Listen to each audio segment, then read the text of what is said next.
నమస్తే welcome to KK news నేను శ్రీదేవి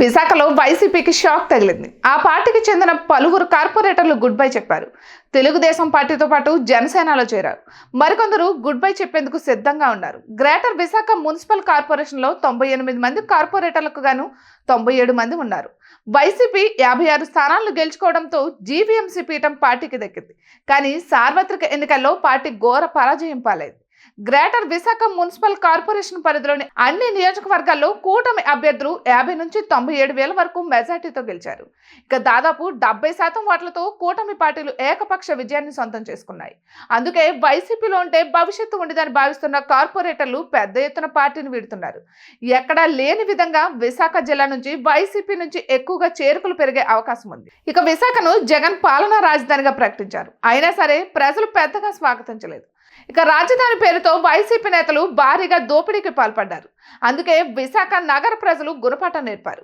ఏకంగా 70% ఓటర్లు కూటమి వైపు మొగ్గు చూపారు అందుకే వైసీపీ శ్రేణులు తమ రాజకీయ భవిష్యత్తుపై బెంగతో ఉన్నారు వీలైనంత వరకు వైసీపీకి గుడ్ బై చెప్పడమే మేలన్న నిర్ణయానికి వచ్చారు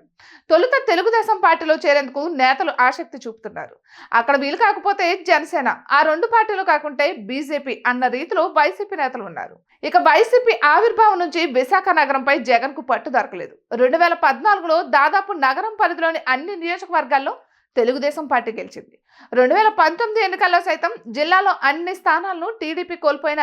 నగరంలో కీలకమైన తూర్పు పశ్చిమ ఉత్తర దక్షిణ నియోజకవర్గాలను మాత్రం టీడీపీ గెలుచుకుంది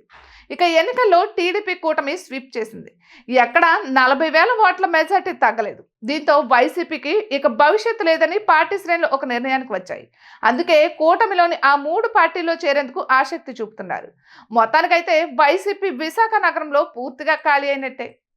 ఇటువంటి మరెన్నో వీడియోస్ కోసం కేకే న్యూస్ తెలుగు ఛానల్ని సబ్స్క్రైబ్ చేసుకోండి